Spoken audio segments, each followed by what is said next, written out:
Bernie and I are floating in the air. We haven't seen our mother in a year, and this is the best news we can possibly have, and we're waiting for the day when this thing will happen.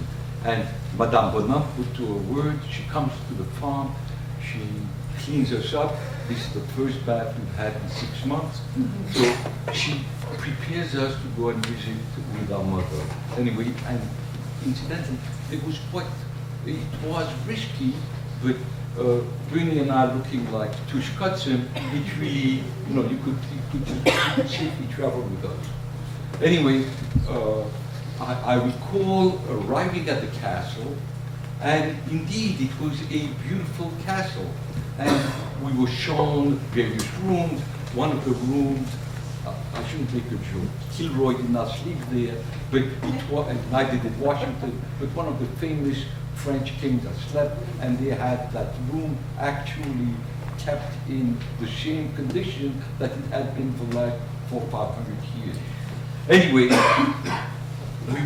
we had lunch, and all of a sudden, one of the Marquis's men comes and makes the announcement to us that the Marquis had been denounced because of his work with resistance and because he was hiding fugitives. Fortunately, the aristocracy in France, they still have their own protective system, so the Marquis was alerted, and the Marquis had a farm near the castle, and he had one of his servants take us and bring us to the farm. When we got to the farm, the farmer had us go up to the hayloft, and we spent the night in the hayloft. And everything was fine, except that we shared the airspace with bats, and it took all my mother's resourcefulness to get us, to stop us from crying out. At that point, the Marquis did manage to contact Madame Bonhomme, and the next day, Madame Bonhomme came, and she took Bernie and me back to her mother, and at that point, she also took my sister and a cousin, Annie, who was with my sister. She actually took the two of them, and she had them live in a room in back of a dress shop where they lived from 43 till 45. In the meantime, my mother had to go off, and she had several other experiences. But we managed to stay with La Mémé also from the time we came back from the castle until the end of the summer of 1945. In the summer of 1945, the war ended, and we were reunited with our mother. My sister, Anna, who had been hidden by Tonton Jeannot since 1943, had been given a cover. Her cover was that our father was a prisoner of war, and our sister believed that this was true. As soldiers and prisoners of war were returning from the front, Anna would go every day, skip school, to the railroad depot to wait for our father. He never did. But history is fickle. And in anticipation of this evening, we did some background research, and recently we uncovered 2 postcards written by my maternal grandmother, Charlotte Shine. Maternal. They were written in January of 1943. One was written on the 19th, the other one was written on the 21st. The one written on the 21st was a birthday wish from my grandmother to my sister Anna. And I will translate, and we got this translated. Unfortunately, I don't know German, but this we can make out. Geliebte Bella und teure kleine Kinderschön. Dear Bella and precious little Shibby. And you are precious.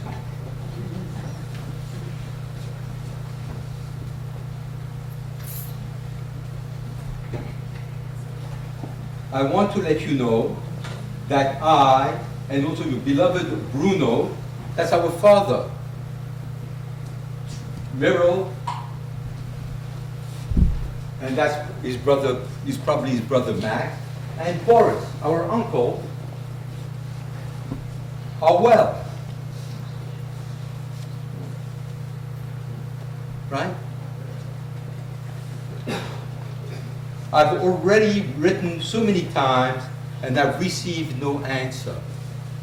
So that she had been writing, either the postcards never got through, or if they got through, my mother was already on the run. She was not living at Rue Colbert anymore, she was in the convent or at the castle or someplace else. All send sincere greetings and many thousand time kisses, but could not write. Now, why could they not write? Bruno is very worried about you, beloved all. Sincere greetings and kisses. We send and embrace you in love, your multi-mother and grandmother. This raises many questions, obviously. And this is a tribute to you because you made us do this, and this is what we discovered, and we're going to try to get some answers if we can. Some obvious questions is, our grandmother Charlotte had lived in Breslau. How did she get to Krakow? Well, we know that Krakow was a ghetto where Jews were sent from all over. How did she, however, get in touch with my father? How did my father get in touch with her? What was the trip? And why could he not write? If Charlotte can write, why can't he? And you can see this feeling and this pathos in the letter. There are obviously, this is an open letter. She knows that it's going to be read by the Germans. It's going to be markedly evaluated and looked at. So she's very careful about her choice of words. So that in retrospect, the possible trip that my father had, and I don't know, this is all conjecture, but here is Saint-Étienne de Lyon. He goes from Saint-Étienne to Drancy. That we're sure. The exact day, we think his name was on the list of Convoy 27. From there, they are on their way to Auschwitz. Now we know that Jews were stopped at Kassel, Germany, and they were taken, the able-bodied individuals were taken off and used for slave labor. Some of them went on to Auschwitz, but from Auschwitz, they were also taken out and sent to workplaces. And at this point, our supposition is that it was taken from Auschwitz and probably sent to Plaszow, which is a concentration camp near Krakow. And that's the way, some way, somehow, he got in touch with our grandmother.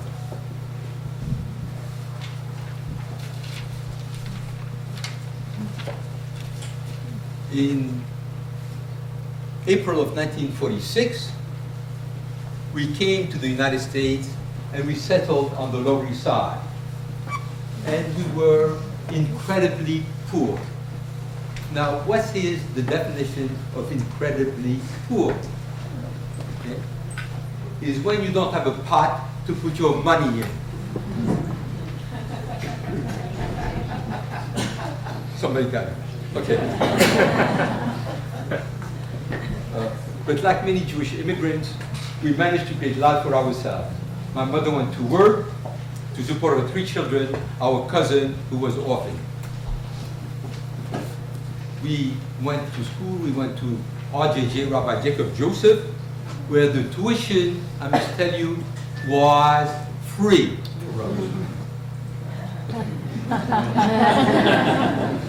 Free. Don't be jealous. I then went out to City College, and after completing college, I went to medical school. I was in the United States Air Force, where I served as a captain in the medical corps. And I've been a practicing neurologist for the past 39 years. Henry received his engineering degree, and then his law degree, and he has been practicing law for 40 years. And we each have, thank God, many children, many grandchildren, and some of them, many of them are here today. Okay, if you can bear with us for a few more minutes, there was some interesting development that occurred. The story of our relationship with La Mémé and Madame Bonhomme had a very interesting development. In 1980, the only member of the family who did anything well was my sister, and she arranged and petitioned the Israel government to have Madame Bonhomme. This is Madame Bonhomme. She's elderly at this point. She arranged to have her receive the medal for righteous Gentile, and her mother died, unfortunately, immediately after the war, to receive a medal posthumously. And this memorable presentation was made at the Israel consulate in New York, and this is my sister, this is my cousin Annie. This is not a young lady by the name of Nadine. This was Madame Bonhomme's grandniece. This is the Israel consul, Mr. Kedar, and that's Bernie with the shirt, and me with, and it's not brilliant. Anyway, so it turns out that this presentation was written up in many of the local Jewish papers, and it turns out that one of the persons who showed something about this event was an 86-year-old man living in Miami. And now, if you don't mind, we'll share with you our story of our Uncle Ziggy. And I don't know whether you can read it from where you are, but Siegfried Gutter reads the story in the paper and writes a letter to the Israeli consul, and he says, you have to almost read it, you really have to read his words rather than listen to me, because it's terse, but the feeling is there. And he writes, my name is Siegfried Gutter, 86-year-old, survivor of Auschwitz and Buchenwald, native of Czechoslovakia. When I read the article about the Schanzers, I got very excited because of strong feeling that this is the way I discovered the grandchildren of my late sister, Charlotte Schanzer, née Gutter. She was the mother of the 2 sons, Bruno and Maximilian. The saved members of the Schanzer family must be the children of the above mentioned sons. And he traces the background. Bernard is named after the grandfather on the father's side. Henry is named after the grandfather on his mother's side. And Anna Steinberg is named after the grandmother on mother's side. And read this sentence. I am very excited about it because all my family perished. Sisters, brothers, nieces, and nephews. I am the only survivor and would be happy to discover from my family somebody alive. Now, the council contacted him. He arranged for, through the council, he said, is it okay if we can get in touch with the Schanzer children? The council called us, said, there's somebody who thinks he's related to you, do you mind talking to him? At that point, in 1980, our family was just starting to grow. We didn't know anybody, we didn't have anybody.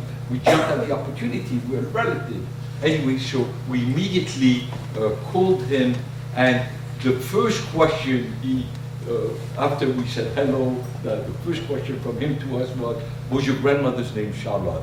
And indeed, even I knew that. Anyway, so he then wrote, after we had spoken to him, he wrote a letter of thanks to the council. And we can jump to the paragraph. If you're a quick reader, you can read the whole thing. Anyway, but they are in fact my deceased sister's grandchildren. So after so many years, I had the pleasure to discover some blood relatives of mine when I thought I was the only survivor of my family. And he ends up by saying, for all your kindness towards me, my wife, who also was a survivor of Auschwitz, pledged to work harder, even harder, for the cause of our spiritual homeland, Medinat Israel. And you really have to see this. By the way, we've done on a trip to Israel, we did look at Yad Vashem, and Ziggy, that Siegfried here, he really was looking for his family. And it's heart-rending that he has these witness sheets that he has written, and Wilhelm is dead, Samuel, Shmuel is dead, Charlotte is dead, Henrietta and her children. Henrietta was married to somebody, these are papers that he provided. She was married to somebody, Schwartz, they have a child, dead. Helen dead, Oscar dead, Fanny dead, Moritz dead, Siegfried, the only survivor, and he, by the way,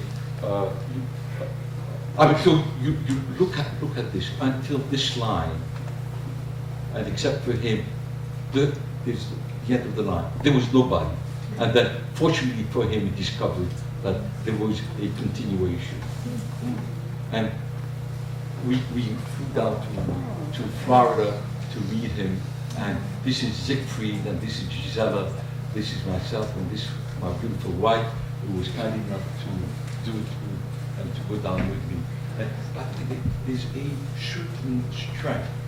And unfortunately, by the time I met Siegfried, he was 86 years old, his English was really broken. And this is my brother visiting Siegfried.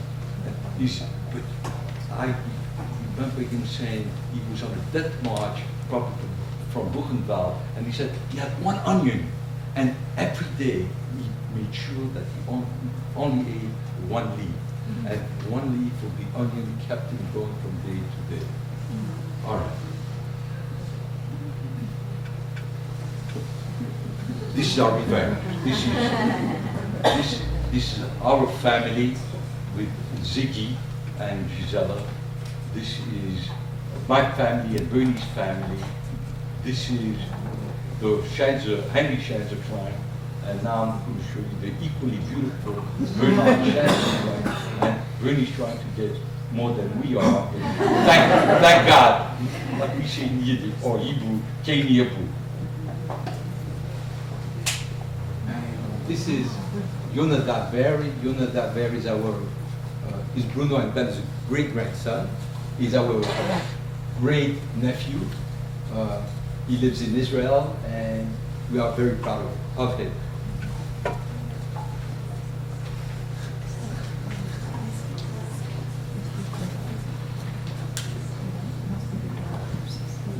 In the memorable words of our great uncle Siegfried, who was a survivor of Auschwitz and Buchenwald, whose hope and spirit were revived when he learned that his sister's grandchildren had survived the Holocaust, he wrote, and Henry read it before and I want to repeat it.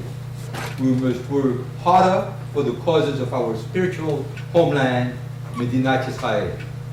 Our enemies and some of our friends who say it is not the Jews we are against, it is the state of Israel, have the same intent as the Nazis.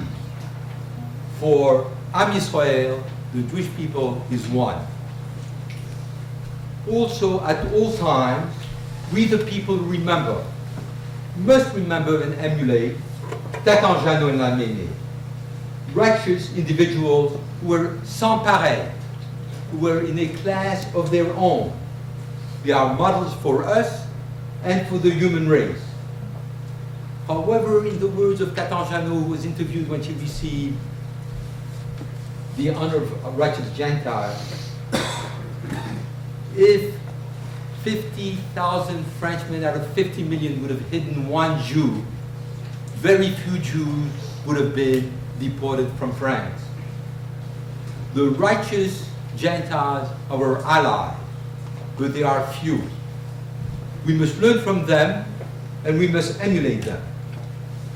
But we must be alert and remember and be self-reliant. And as the initial speakers who introduced us said, we must never forget and never again.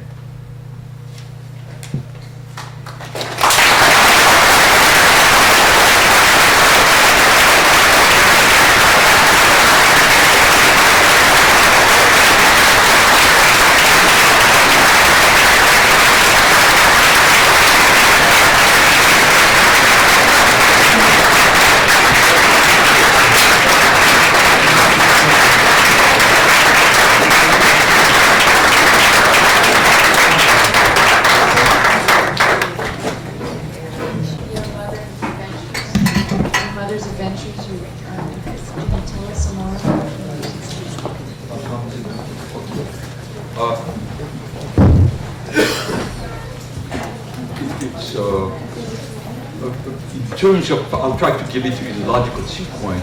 It was very interesting. My mother, initially, after she managed not to hand herself over to the French police in Saint-Étienne, she lived with a French family, and we should mention their name, les Parets, and les Parets worked for the resistance, and my mother lived with them for 4 months. The Parets were denounced and they were deported, and unfortunately, I believe both Mr. and Mrs. Paret died in the concentration camp. After they were denounced, my mother was hidden in the first convent in Saint-Étienne, and she was there for 2 months. Something always happened. Anyway, but either the French or the German did look into convents, and depending on the circumstances, she did manage to escape from there, and then she went to another convent, which was also for another period of another 2 months. After that period of 4, 2, 6, and 4, 2, and 2 or 8 months, that's when she met Madame Bonhomme, and then she went to the castle. She was in the castle for a few months when, as we indicated to you, the Marquis was denounced, and she had to go she had to go to find another place of hiding. This is very interesting. You could still hear us talking for this long, but my mother actually, after having to leave the castle, she went to work in a nursing home. And during the nursing home owner, the son who actually worked he was a captain of the French police. The owner of the nursing home had my mother working there for several weeks, and she had accepted the fact that my mother was Marie-Héritier. The son comes to the nursing home, and he must have paid some attention to my mother, and after some hours, he asked to review her identity papers, and it didn't take him long to realize that my mother was not a Marie l'Héritier. So he started questioning her, you know,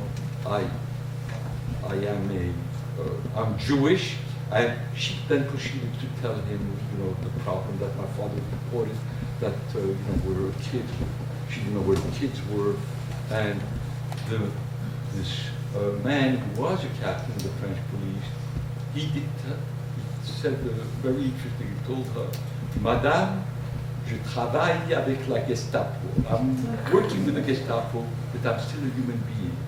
And he did not denounce my mother. But the side story is that the mother of who ran the nursing home, she could not forgive my mother for being a dirty Jew and a Christ killer. So my mother could not stay there very long because life became untenable, but she was not turned over to the Jews. And then, unfortunately, we're not certain exactly what my mother did after that. There were many periods of time. Psychologically, I have to discuss this with you, and some of the people, like really we have Georgette and Henry Purcell and Erica Sauer, who have very similar experiences.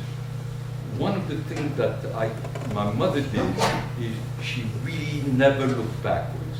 If you start thinking about what happened, you become so demoralized, you can become so depressed, you can live so far in the past, and you can keep on going around, why did God do this to me, that you become totally destroyed.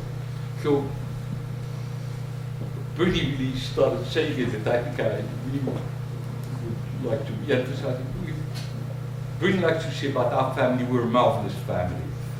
The Jewish people are a marvelous people. We are a great people. And we have taught the world, and we've given to the world much more than we've ever taken from the world. And I think in that respect, we have to have a certain sense of self-pride, and hopefully the future will be even brighter than it is today.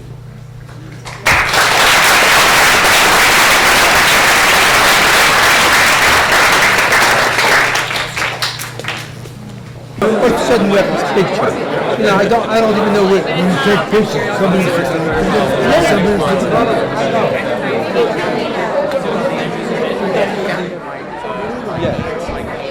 Elle might marry.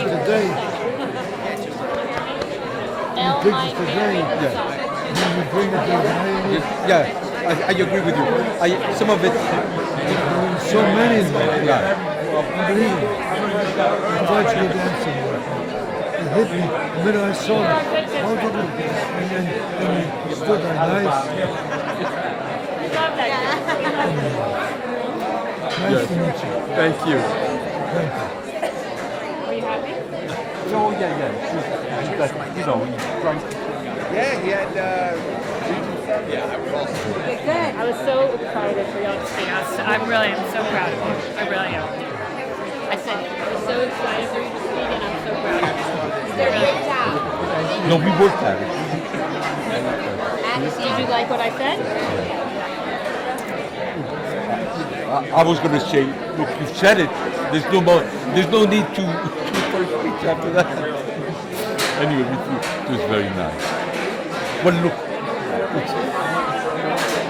it's a significant story, and you know we have a sense of humor. So you know the little funny. Anyway, look, we tried. You know, and we like to put on a show. This is our friend Adam Five. Hi, how are Great to see you? you. That was very, very good. Thank you very much. Very good friends of ours. He was a groomsman at our wedding. What? A groomsman at our wedding. I was a groomsman? I just made that up. It's really amazing. Amazing. great.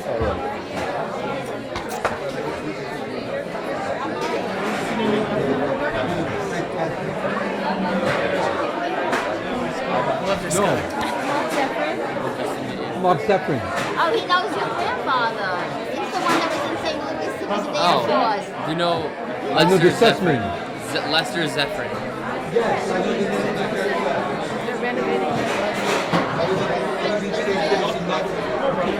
You were not even born. You were not even the twinkle in somebody's eye. Oh, that's super. Do you know? Do you ever go to St. Louis? Yeah, I was there 2 months ago. Do you know the Sussmans? My father probably does. Sure. I don't know them so well, but my father probably Goldie and Noah Sussman. Very hard. I'm working. I can ask my father. Yeah. My father lived there for. Right. No, I know the name well.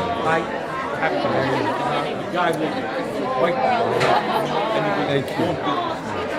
Anyway, Jill. Hi, how are you? What's your name? Mark Zephyrin. Nice to meet you. Where I'm from. Actually, pieces that I did. Oh, actually, things that are still down. By doing it one chronological thing, it's still doing the yeah. When you look at your 7-year-old kids, Yeah. How are you doing? What's I know how it was all this way. better side. You what? How you think I lost all my life? You stopped smoking. Don't worry, Papa. You're doing good. Yes. It's a pleasure. always a pleasure. We had the house staff. Yes, I saw.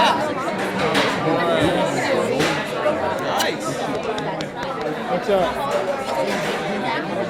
Did you guys see the dolphin? How old is he? It's all being videotaped. Don't ask these questions. It's all being videotaped. Oh, He asked me if I went to go see the doctor. my son.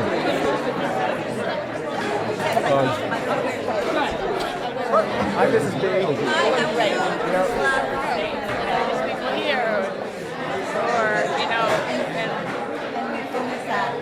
My mother has that same optimism. Marjorie Blendon is there.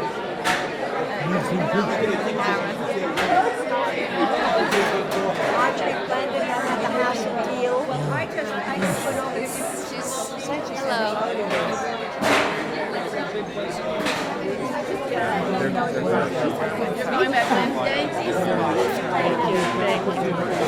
I just met a Do they woman. tell you this stuff all the time or no?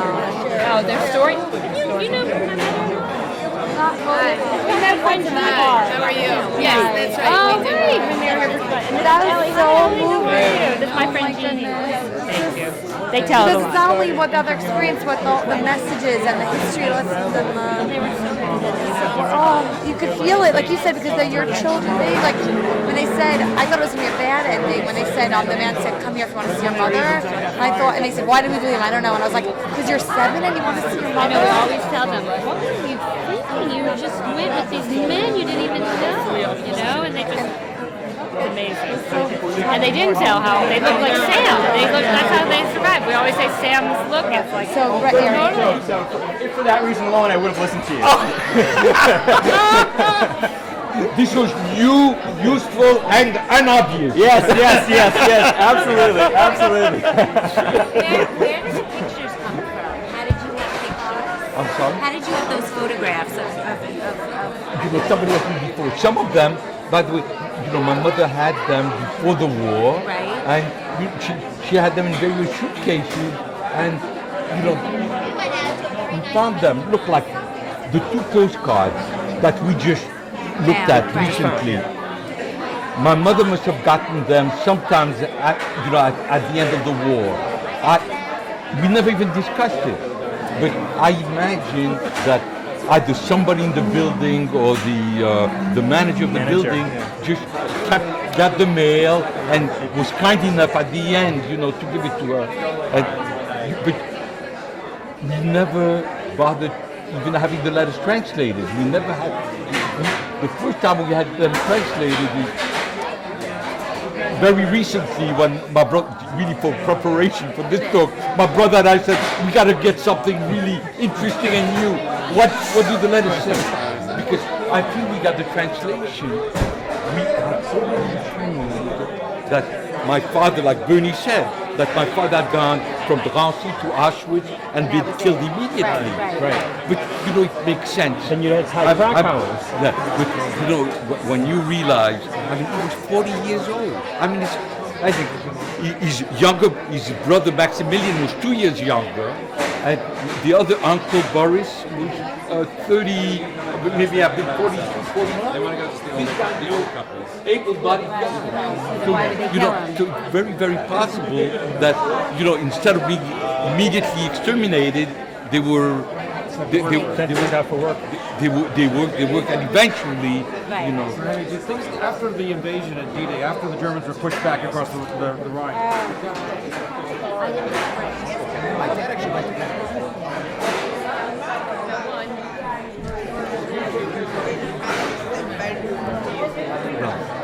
It was for you. The significance. We must have not realized the change, the whole sense of Right. what your father really was. Because when you say I couldn't imagine where you would have gotten it from. It's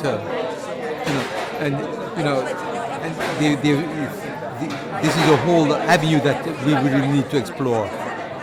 And my brother and I have been fighting. How can this be? How could this have been? How did he? How could our grandmothers speak to him? Right? Under what circumstances? So, And they were sent to Etienne? Is that where they were sent the letters? Because how'd your Right. sister get the letters?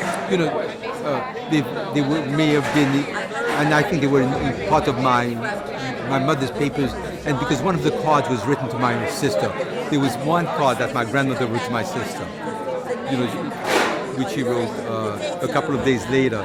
So, I think they were given, both letters were given to my sister, and, she never bothered to have them translated. We speak French, we don't speak any German. So that I don't even think she was aware of the content of the card. She thought it was, a birthday wish from grandma, and that there was another letter from grandma.